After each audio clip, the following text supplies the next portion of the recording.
Hello, people of Holy Trinity. This is our first attempt at a video worship sermon gathering together. We'll see how it goes.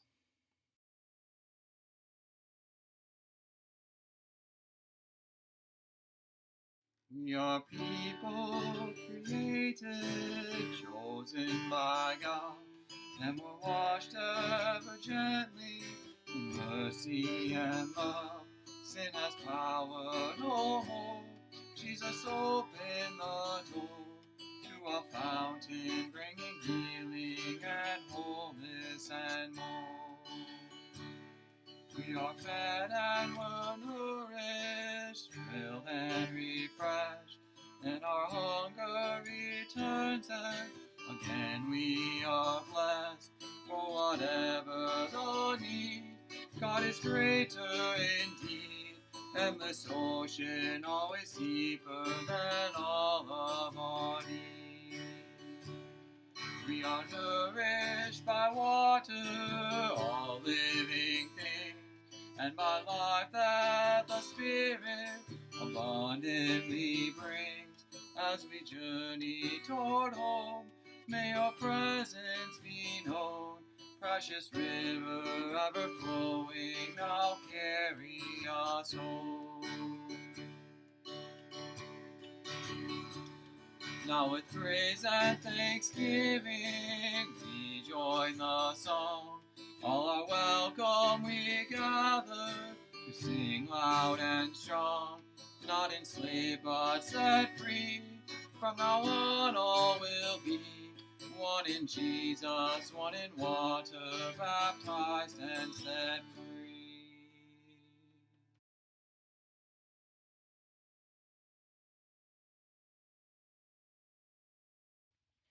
A reading from Exodus, the 17th chapter. From the wilderness of Sin, the whole congregation of the Israelites journeyed by stages, as the Lord commanded. They camped at Rephidim, but there was no water for the people to drink. The people quarreled with Moses and said, "Give us water to drink." Moses said to them, "Why do you quarrel with me? Why do you test the Lord?" But the people thirsted there for water, and the people complained against Moses and said, "Why did you bring us out of Egypt to kill us and our children and livestock with thirst?" So Moses cried out to the Lord, "What shall I do with this people? They are almost ready to stone me." The Lord said to Moses, "Go on ahead of the people, and take some of the elders of Israel with you. Take in your hand the staff with which you struck the Nile, and go. I will be standing there in front of you on the rock at Horeb. Strike the rock, and water will come out of it, so that the people may drink." Moses did so, in the sight of the elders of Israel. He called the place Massah and Meribah, because the Israelites quarreled and tested the Lord, saying, "Is the Lord among us or not?"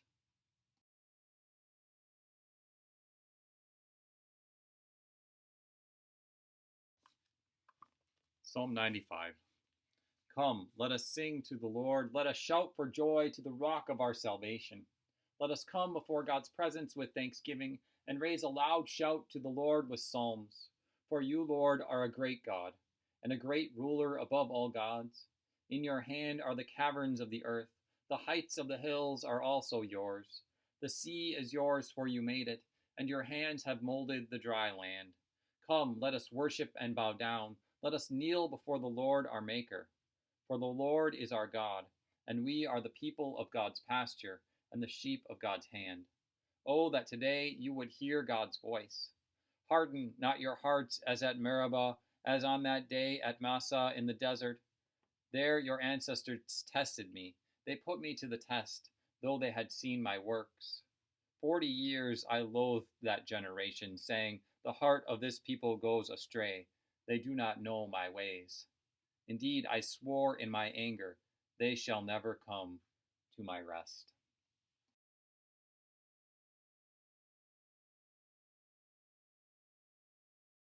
Sisters and brothers, grace and peace to you in the name of our ever faithful God. It's a little different talking to you through a video camera, but we'll do the best we can. The Israelites today, they tested and quarreled with the Lord. saying, "Is the Lord among us or not?"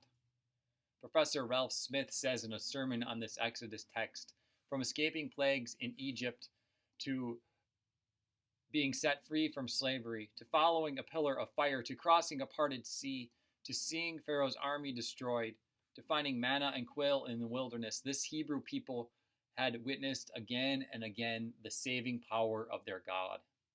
And they still ask yet one more time, "Is the Lord among us or not?" Is the Lord among us or not? We too might ask that same very question when we come on hard times or on anxious times like we are living in today. As I was thinking about this day, a day where we were to gather in worship and celebrate the ministry of camp, we were going to have Deacon Sue with us from Novus Way to talk about Bible camp. I got to wondering as I was thinking about Camp Sunday about the physical places of camps. And almost every Bible camp that I can think of is built on a lake or high up in the mountains or by a stream or by some other beautiful feature of God's creation. Of course, the programming of camp often takes place outside in God's creation. I don't know about you, but when I need to clear my head, I take a walk or I take a hike. Is the Lord among us or not? Maybe these days, brothers and sisters, it's time to go take a walk on the beach. Is the Lord among us or not? Wendell Berry says it well in a poem that he wrote. When despair for the world grows in me, and I wake in the night at the least sound, in fear of what my life and my children's lives may be, I go and lie down where the wood drake rests in his beauty on the water, and the great heron feeds. I come to the peace of wild things, who do not tax their lives with forethought of grief. I come into the presence of still water, and I feel above me the day-blind stars waiting with their light. For a time, I rest in the grace of the world and am free. Is the Lord among us or not? How do we know the living water of Jesus Christ that is spoken about in our gospel reading that I didn't read for you today, but you could read for yourself if you'd like in John, the 4th chapter, verses 5 to 42. How do we know the living water of Jesus Christ? Our psalm today starts off so beautifully and joyous. Come, let us sing to the Lord. Let us shout for joy to the rock of our salvation. And continuing later with images of creation in which God is faithful, the caverns, the hills, the sea, the land. And yet the psalm ends in a different place, with God swearing in God's anger that they shall never come to my rest. I wonder if this is less an eternal truth than it is a statement of truth. When our hearts become hard, when we turn our trust away from God, we have no rest. Instead, let us sing to the Lord. Let us see God at work all around. That's one reason why we mark baptism as so central in our lives as people of faith. The basis of what we are is found in God's claim upon us. It is found in looking to God's faithfulness daily. It is another way of answering the question, is God among us or not? Yes, yes, yes, God is among us. But seeing that presence is a whole nother thing entirely. St. Augustine said this: some people, in order to discover God, read books. But there is a great book, the very appearance of created things. Look above you, look below you, note it, read it. God, who you want to discover, never wrote that book with ink. Instead, God set before your eyes the things that God had made. Can you ask for a louder voice than that? Is the Lord among us or not, we ask today, with the people of Exodus, our ancestors in faith. So much pushes us to ask this question over and over again, is the Lord among us or not? And when we take a walk on the beach, or we look up at the stars, or we go to Bible camp, and we find that God is covering us with living water of life, mercy that brings rest. Why do I go to camp? For the same reason. Because my family has found God to be present there among us, sometimes surprisingly. Surprisingly in just a bunch of people gathered in God's creation together. But somehow, Surprisingly, God shows up among us. Just like God shows up here at Holy Trinity, just like God showed up to our ancestors in faith in Exodus. For God is indeed among us, at work and faithful. And for this day, my sisters and brothers, we give thanks to God. Amen.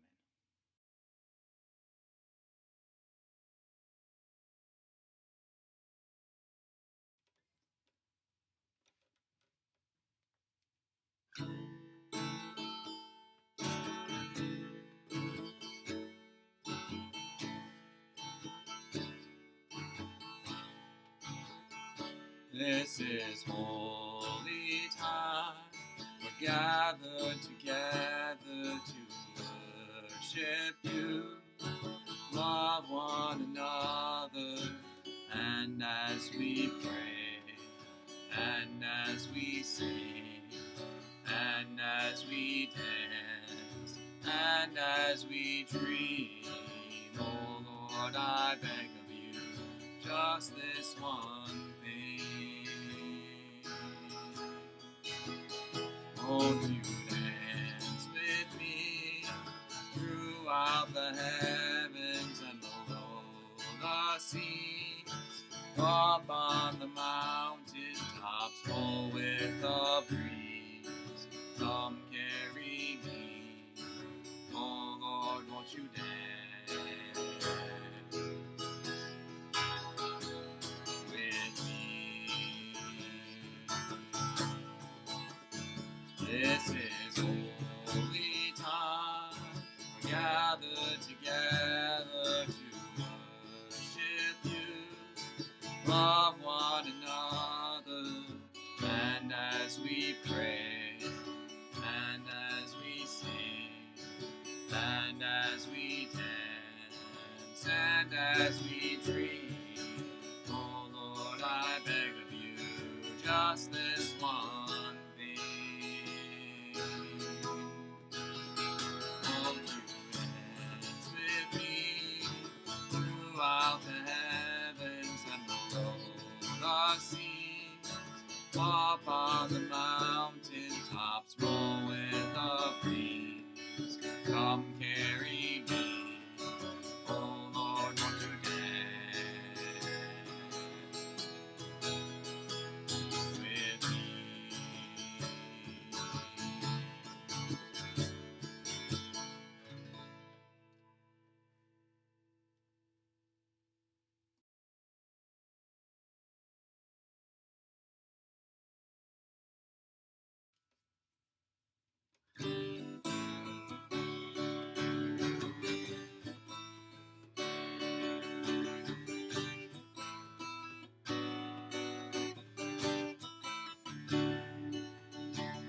We are the church, body of our Lord.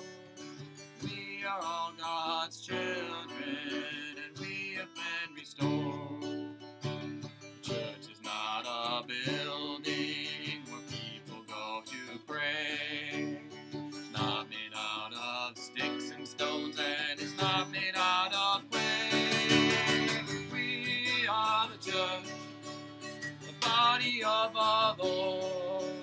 We are all God's children, and we have been restored.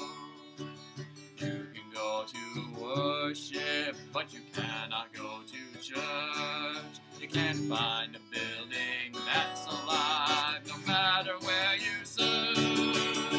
We are the church, the body of our Lord. We are all God's children, and we have been restored. The church is not a business, a committee, or a board. It's not a corporation for the business of our Lord. We are the church, the body of our Lord. We are all God's children, and we have been restored. The church, it is the people living out their lives, called, enlightened, sanctified for the work of Jesus Christ.